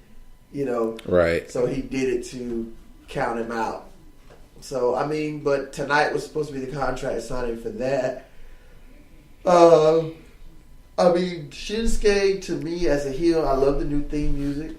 It's like a Japanese. Okay, let me stop because I don't. The little rap song. I do miss the part where they were like, oh, they don't get to do that anymore because that part of the song is just that's right because purposely been taken out. That's right. By Vince McMahon so that the crowd wouldn't still be able. They still do it, but they don't want the crowd to sing along because he's evil now. You can't do it now. So I'm liking the heel Nakamura a little bit. It's alright. I don't care. I just don't like all the low blows and stuff. Yeah, it's just turning real stupid. Out of hand with it. I'm anxious to see how this last man standing match is going to go with him and AJ. It should be It should be the main event, if it's not already. It should be the main event. I mean, Shinsuke eventually's got to win the title, man. Eventually, we got to put it on him. Exactly. So I don't know if AJ will still find a way to win. They may try to keep the belt on AJ to SummerSlam and then maybe have him drop it then. No. But I really don't know who's going to win this last man standing match unless somebody interferes. I honestly, maybe somebody could try to cash in. Because you think about it, last man standing match, you beating this person down to within an inch of whatever. Both wrestlers are going to be fatigued. I guess it's based off of what goes first. Gets that Money in the Bank that night can cash it in later that night. But what if it's a grave opportunity? Is the ladder match going to be the last thing? I don't know. That's what it's going to boil down to. What comes first in the match card? Yeah, it could be the position of how the matches go. But I mean, I really don't know. Right now, SmackDown, I really don't. Jeff Hardy does he have a match at Money in the Bank defending the U.S. title? I'm sure he does. Let me see if I can find out who real briefly. I don't think he's fighting anybody. He has to fight somebody. Money in the Bank ladder match too, but he lost to Daniel Bryan and Shaman. I mean Samoa Joe. Daniel Bryan and Big Cass lost to Samoa Joe. Yeah, that's how Samoa Joe qualified. That's what they have a match together too. Daniel Bryan versus Cass at Money in the Bank. Which I don't want to see. I do not want to see at all. I'm just not a fan of Big Cass, man. He don't do anything for me. He's okay. I think he's just been gone too long. Not even okay to you, man? Come on. He's just big and tall with long hair, and he's just. Come on, man. He's a good guy. No, he's not great. He's a good guy. I changed. You saw I changed it. He's a good guy. I don't see yet. I don't think Jeff Hardy has a match at Money in the Bank. He has to. He's the United States champion. Okay, what does that mean? That he has to defend it. Okay. He has to defend it. I know him and Randy Orton had a little thing going a couple weeks back. That might be what it is. I don't even really know what they're doing with Randy Orton right now. They're putting him in a United States Championship match against Jeff Hardy. I don't know. I really don't know. And it's not telling me anything. But I don't think the U.S. title's going to be on the line. What? So, that's crazy if it isn't. Yeah. So, I mean, for the state of SmackDown right now, as far as the tag titles, I know that the Bludgeons still have it. I forgot about them. I don't really know what's going down with them either. It seems like they won it and then it just went stagnant. Yep. Right now, I don't know. Because the New Day's not in the tag picture right now because they got one person that's going to be in the Money in the Bank match. So, the New Day. Yeah. So, I thought you said it was. But other than that, that's pretty much Women's Championship. I mean, let's see. Because they can't put everybody. Nakamura and Styles. That's so stupid. That's about it. Why are we gonna have Bobby Lashley versus Sami Zayn? That's a horrible Bobby Lashley match. Versus Sami Zayn on Raw. Roman Reigns versus Jinder Mahal, basic match. I kind of want to see it because I did start liking Jinder Mahal at the end of his title run. I will admit that. But that's it. All right, that's it. That's all I really have right now. WWE. I will be honest with you, since Superstar Shakeup, I'm not really as invested in it as I should be. I think what was right? The Greatest Royal Rumble kind of just burned me out. I think. What was that? The last Yeah, one? yeah. Mm-hmm. Yeah, that kind of burned me out. And I guess I feel that way because now we're so used to seeing 2 pay-per-views a month. Yeah. Now everything's combined, so you have to wait 4 or Once a 5 month. weeks before you get to see a pay-per-view. Can't So spoil me like that and then just take it away. Yeah, I would wish they still would have did it separately, but No, I like it conjoined, but I wanted to show that it's like some SmackDown people start hating on Raw, some Raw people hating on. I don't feel like they're going to do that. Like they're going to just try to make it cordial, you know. And I don't want it to be like that. Like you said, because like when it comes down to like Survivor Series and stuff. Hold on, no, there was another pay per view. I don't know. Yeah, WrestleMania, Greatest Royal Rumble, then you had Backlash. Backlash, that's what it was. Yeah, Backlash burned me out. Yeah, and that was. It wasn't really anything for me. I mean, it was just a low blow fest with Nakamura. Wasting good talent to hit each other in the nuts over and over. Over and over, the same thing. I mean, we got 2 guys who can tear the house down any given night, and we just have them literally just continue to low blow each other. What are you doing? What are you doing, Vince McMahon? All right, guys. Enough of us bantering on about WWE. When we come back, we're going to get on a little bit of in other sports, and we're going to kick it off with starting off in the NFL. We got a couple of things going on with that, and we also have some tennis, French Open. What else? Some baseball standings we can run through. All right, we got that and more coming up with Sports Moves, 2 Moody's, 1 Duty. Sports. We'll be right back.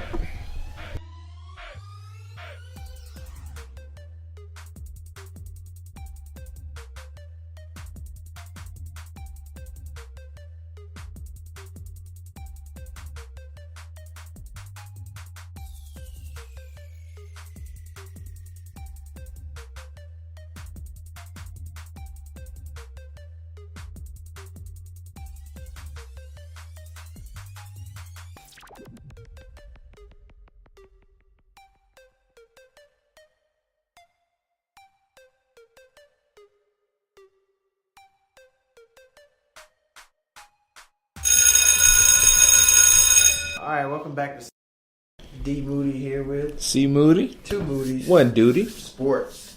All right, we've already covered everything from the NBA Finals to the WWE leading up to Money in the Bank. Now we are getting ready to get into some other sports right now. We're going to kind of hit on some things that's going on around the NFL. As we learned last week that the NFL comes down, all 32 owners agree to a national anthem policy for all of their players that they must be standing for the playing of the national anthem. If they don't, they could be subject to a fine.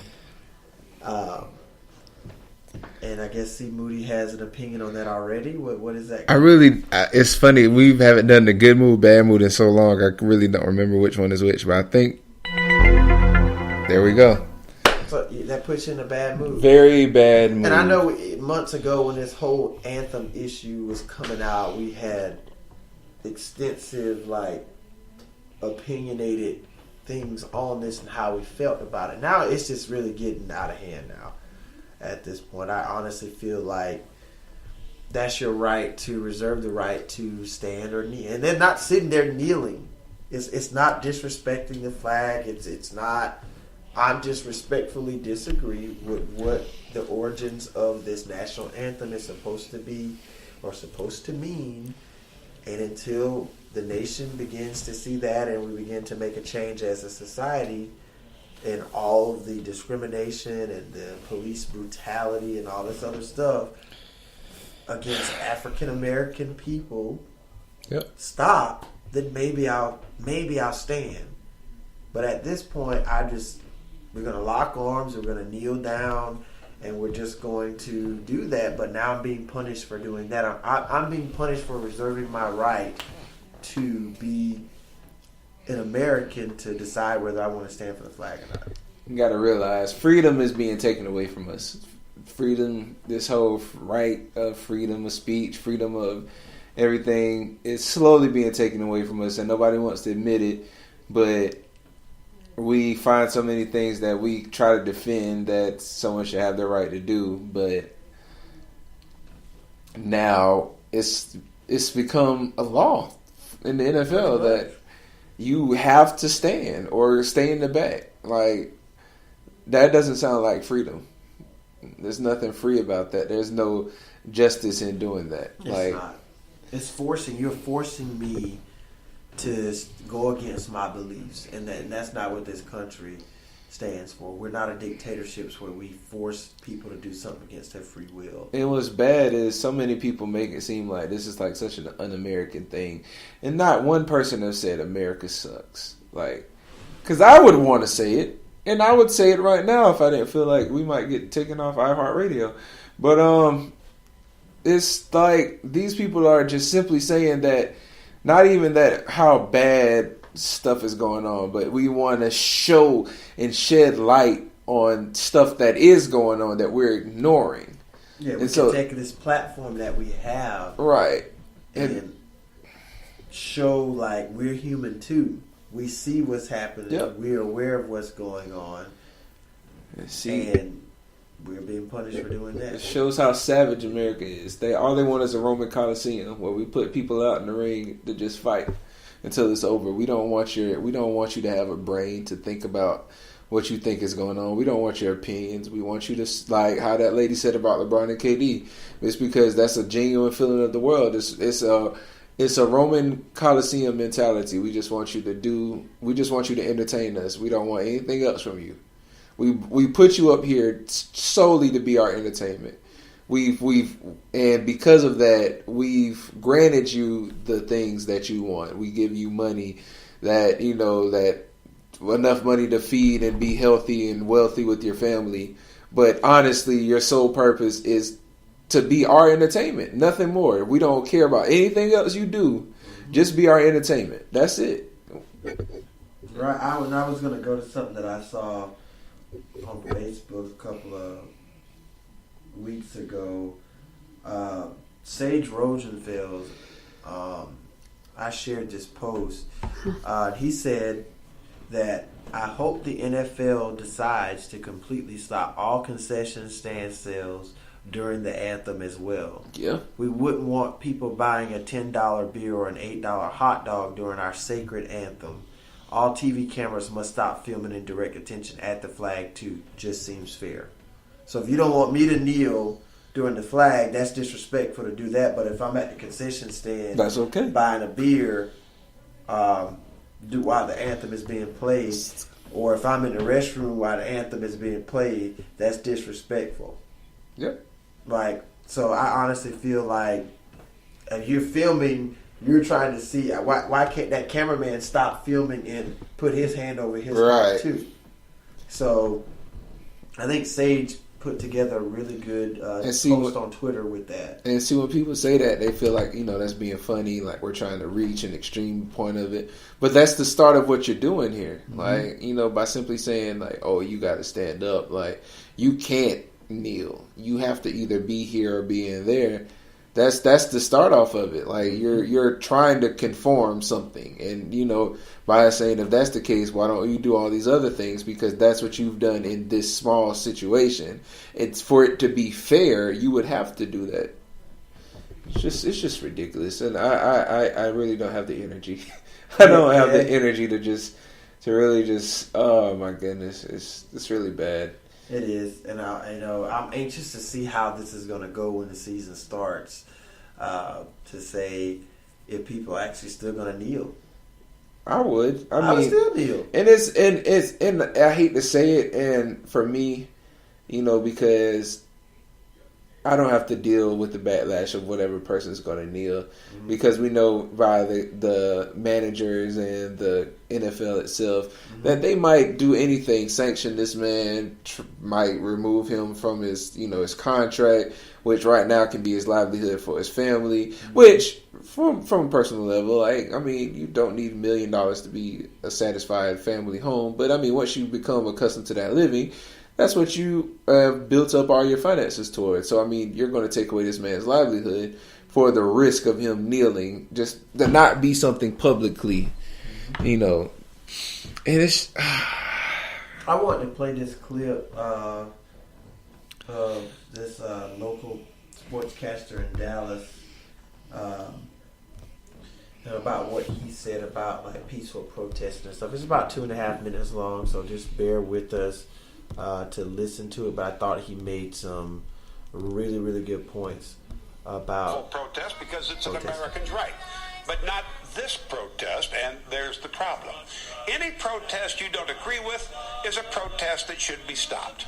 Martin Luther King should have marched across a different bridge. Young black Americans should have gone to a different college and found a different lunch counter.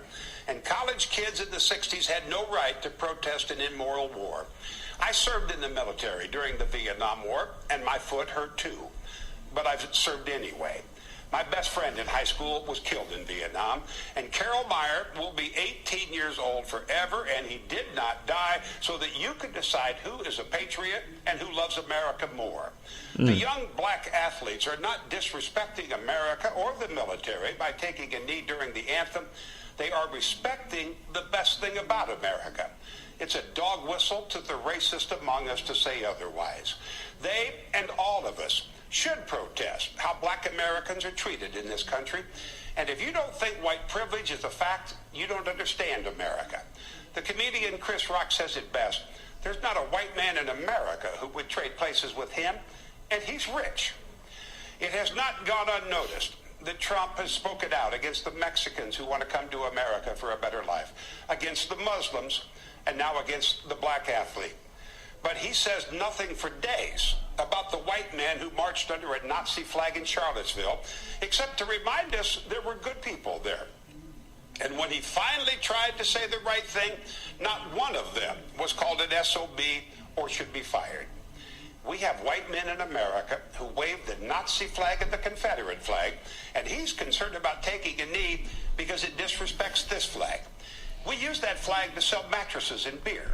We wear it as a swimsuit. We wrap our bald heads in a flag bandana and stick it in our pants because we disrespect that flag every day. Maybe we all need to read the Constitution again. There has never been a better use of pen to paper. Our forefathers made freedom of speech the First Amendment. They listed 10, and not one of them says you have to stand during the anthem.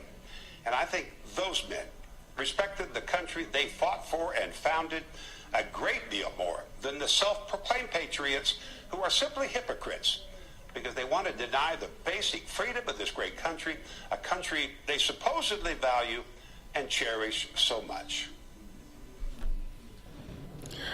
That's real talk right there, man. I just got to give him definitely. I mean, what more can you say? I mean, but what is America? What is America now? That's pretty much. Well, what is it now? So NFL, they will have to stand or be subject to some type of disciplinary action if they don't, or they have to stay in the back while the anthem is being played. So that's going to be something that's going to be enforced this upcoming season. While we're still on the NFL right now, sticking with our president, Mr. Wolf, I would say 45 is what I call him. I don't say his name. I don't say his name. I just say 45. So 45, you know, typically when you win a championship in professional sports here in America, one of the highlights of winning that championship is you get a chance to visit the White House. You know, I used to be on the video games. They used to have on the video games and all. But apparently the Philadelphia Eagles are not getting an invite to come to the White House. They're the defending Super Bowl champions. So we've seen over the past couple of years in the NBA, NFL, some players elect to go. Some people choose to go. Some people choose not to go. We heard the thing with Curry last year about he wasn't invited anyway type thing. So now every year it seems that people are getting more aggressive with I'm not going to the White House, or they don't think it's important to do because maybe they don't agree with the person that's in office. What do you think? Right. Well, I mean, I also saw something else today that said that both sides, LeBron and Steph, both agreed that they weren't necessarily worrying about, visiting the White House, whoever wins. And also what I've heard is that out of the Philadelphia Eagles, only 10 of them were kind of excited about going in the first place. And I feel like maybe that word got to Donald Trump. So to beat them to the gun, let me disinvite everybody before anybody can embarrass me by only showing 10 of the whole team in a picture. And I mean, you would think. Yep, and here's a tweet from Donald Trump. It says the Philadelphia Eagles football team was invited to the White House. Unfortunately, only a small number of players decided to come, and we canceled the event. Staying in the locker room for the playing of our national anthem is as disrespectful to our country as kneeling. Sorry. So he added that at the end of that quote. At the end of the tweet about the thing. So, yeah, that's what's going on. He said staying in the locker room for the playing of our national anthem is as disrespectful to our country as kneeling. What's disrespectful to the country is seeing a number of recorded police officers, which would be government officials, unjustly abuse, attack, murder countless innocent people. Whether you can say they were, whatever, withstanding arrest, retaliation, innocent, not a threat to the police. And somehow bypass that as just the way of the world, but freak out because I decided to not stand for the anthem. Where if you decide to put a camera and look at everybody in the audience when the national anthem's up there, you're not even going to get 50% of people who's standing abruptly, hands on their chest, hats off if they have it on. And somehow that's what's disrespecting our country. Not the police that aren't doing their jobs. Not the government officials, like actual council people that are like incriminating people falsely. Not these towns and stuff that are, not giving proper employment to people. Not Flint, Michigan for still going without clean water. Like, these aren't what's disrespectful to the country. It's kneeling. And maybe it's because their kneeling is the purpose for all these things I've stated. And y'all don't care. And I mean, really, everybody who thinks that the kneeling is what's disrespectful to the country, every one of you guys who believe that, you are what's disrespectful to the country. Because that shows your lack of caring for the people of the country. That you, which we're supposed to exactly. Everybody who ignores that to be upset about a flag, you're what's the problem with the country. Well, if it's such about the flag, then if we're so into just the American flag, why do we still allow people to have the Confederate flag? What about those people? Are they disrespecting the nation's flag? What about the KKK? That's a popular hate society. And that's it's almost a constitutionalized organization. But the Black Panthers are like killed off immediately. Oh man, it's amazing. I thought I'd never see the day where you couldn't make a decision to respectfully disagree with something, and you're just kneeling. That's all. You're still referencing that, because a lot of them, when they kneel, that's still a show of respect to the flag, as if I understand what the level of expectation of what this flag represents, But just at this point in time, in my own opinion, which I have my freedom of speech to voice, even I'm not even voicing my opinion. All I'm doing is just showing that at this time I respectfully disagree at the state of where this country is right now. We're not upholding the values of what this flag is supposed to stand for, what this national anthem is supposed to mean for all of our American citizens. And it's mainly for our African American citizens, where like what they're having to go through, and they're not being treated equally, just because of the color of their skin, because they're looked at as a threat. My thing is this: if you're a police officer and you are that threatened by an African American person, then you don't need to be a police officer, because you are here to protect and serve. If you feel threatened in any kind of way to someone that's not a threat to you, and you escalate that situation to something that it's not, then obviously you don't need to be protecting and serving anybody. That's just how I feel about it. But obviously the NFL is somewhat dictating or forcing their players to have to stand during the anthem that they may not truly agree with the origins of it at this point in time, at the state of where America is.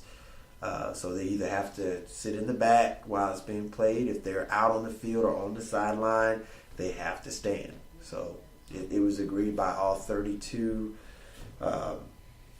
owners to make sure that they have to do that. So I'm anxious to see in September when this rolls around if you know how much emphasis is going to be. And you can believe it. Week 1, every stadium, the cameras are going to be, zooming around, trying to see who's going to break this rule, who's going to stand.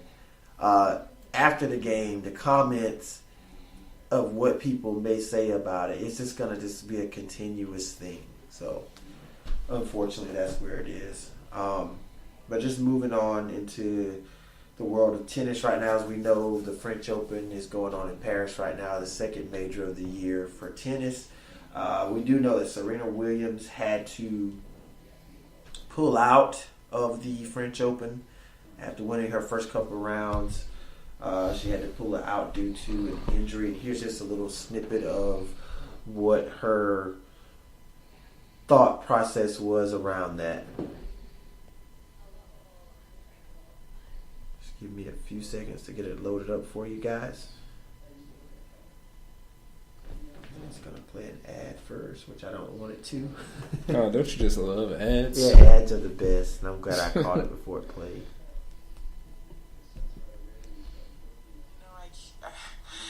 I gave up so much, from time with my daughter to time with my family, and I put everything on the court, and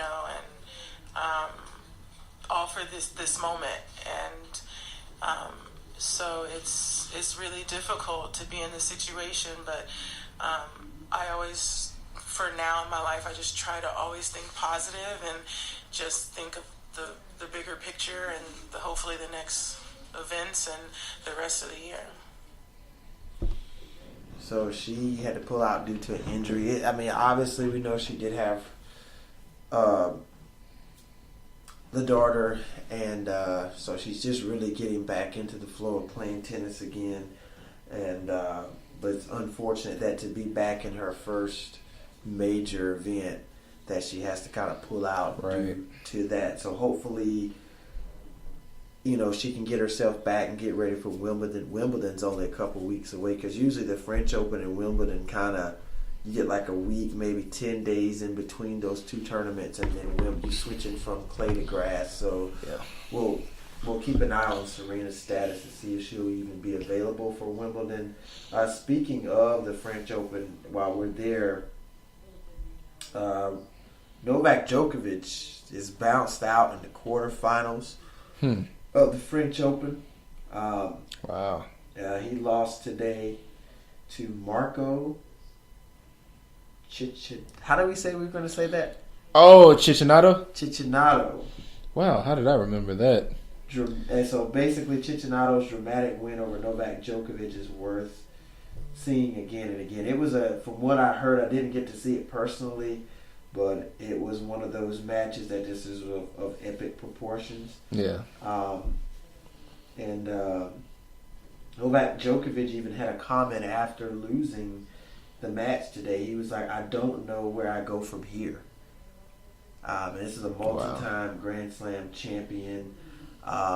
He's a 12-time Grand Slam champion. Yeah. And he lost to a number 72 ranked Marco Cicinato. I'm not even sure we're saying it right. I really don't know. He said Sounds that after good. the match. Maybe that's just a comment out of emotion from Djokovic. It could be.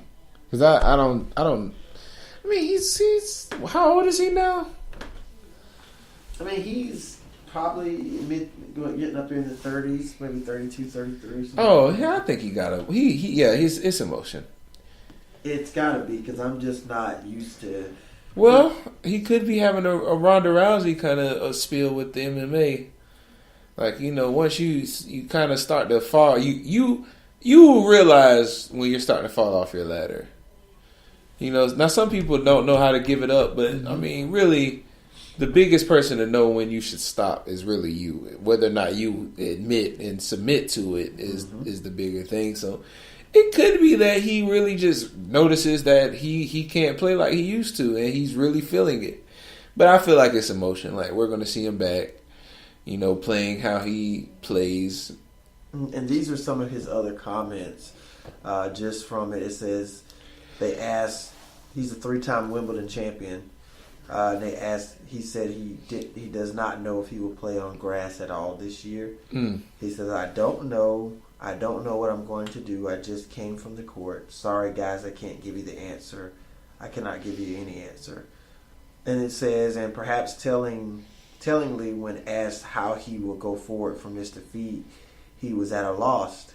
And he just said, "I don't know." He said, "I'm just not thinking about tennis at the moment." Wow. So this was like, I don't strong. really know. We'll have to monitor this as time goes along. This Yeah. is Novak Djokovic saying this, Tennis has been everything to him. For him to say some of the comments that he said. That's pretty today, strong. it was pretty strong comments from Novak after losing the match the way that he did today. For him to have that type of a reaction to it, kind of remind me of Ben Roethlisberger last year. Yeah, that's I true. don't know if I'm, gonna say it, but here's just some little clipping of after that match, losing to Cicinato. They might say it right. You might hear them say it correctly. Well, maybe no audio there. No audio there. So it was just mainly just them hugging and embracing. I thought we were going to have some audio on that one. Maybe not. It's real. But anyway, just a little bit of coverage on the French Open there. Just looking at it today, some of the matches that took place. We saw Sloane Stephens win in straight sets over Kasatkina. In the quarterfinals, we saw Madison Keys, the American, beat Putintseva. I can't say these names. These names are so... I like how you said it, though. It's like... I'm looking at it. It says Putintseva. Putintseva. Would you say that? Putintseva. Yeah. Maybe I'm saying it incorrect. She won in a tie break 7-5, which took the first set 7-6 and the second set 6-4. So on tomorrow, we'll see Sharapova go up against Muguruza.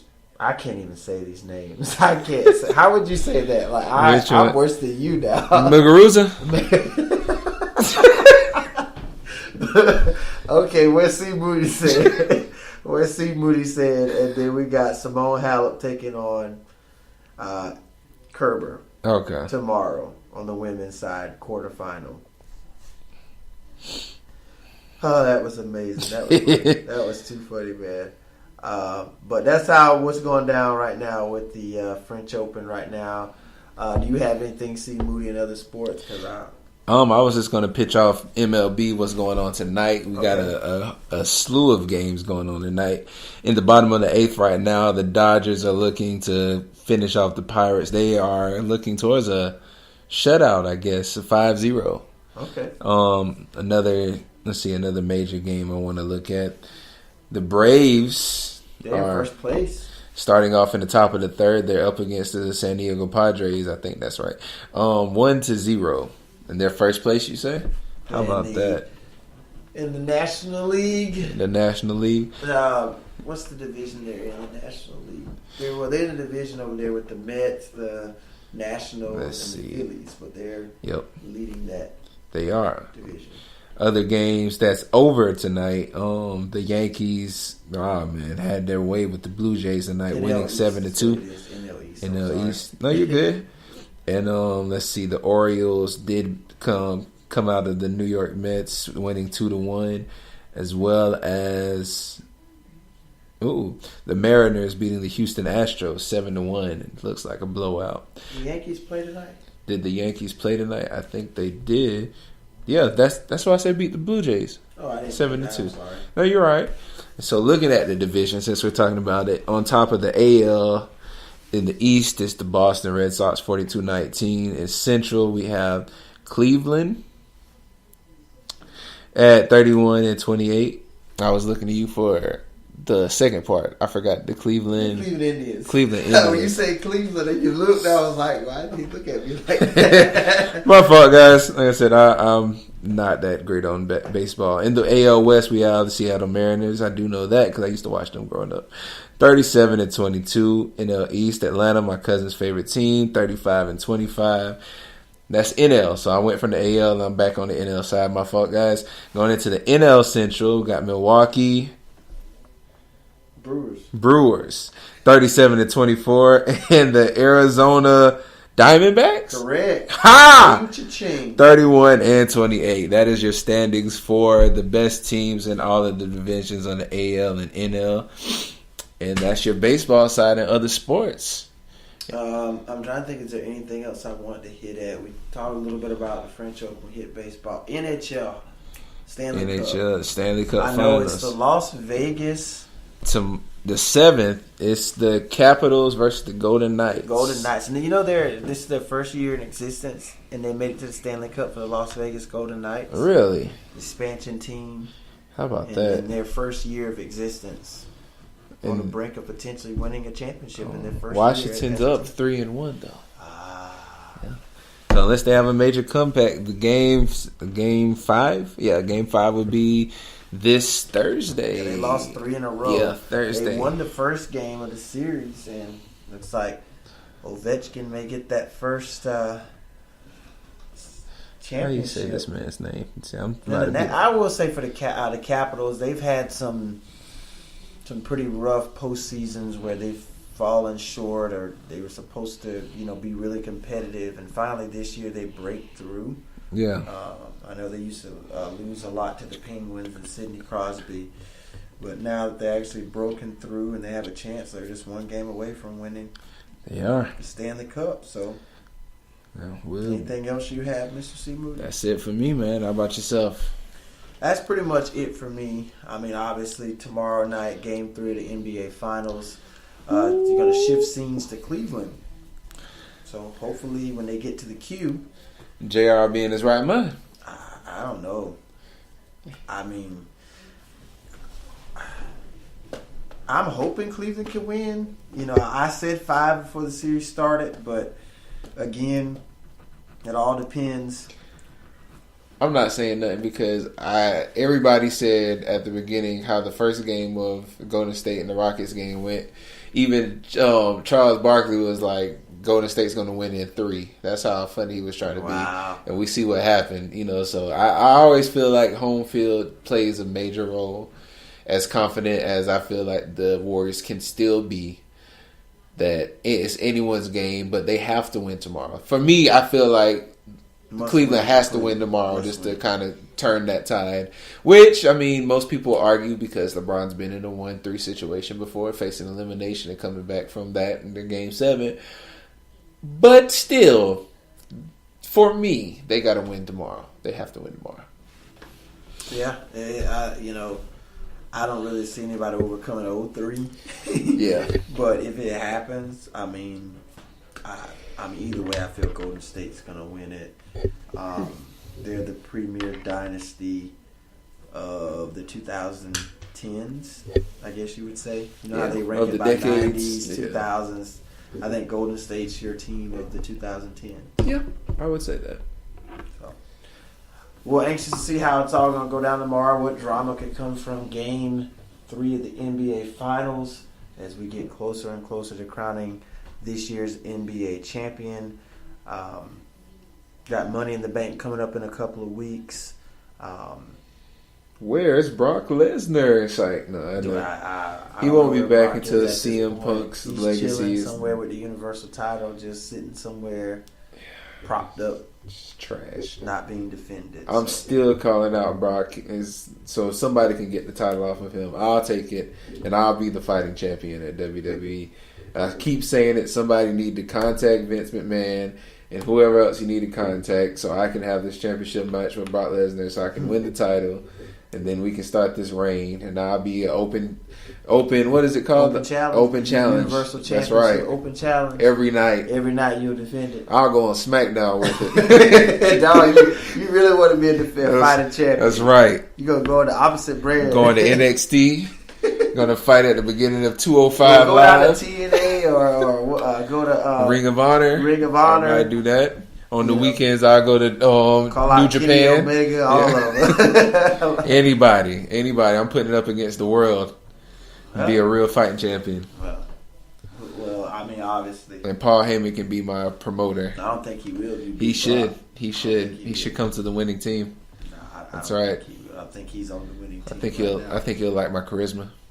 Well, Brock doesn't need charisma. All Brock has to do is come out and just bounce around and just 9 or 10 suplexes, and that's all he needs to do. I mean, I'm pretty sure I can suplex somebody a couple times. It's just okay.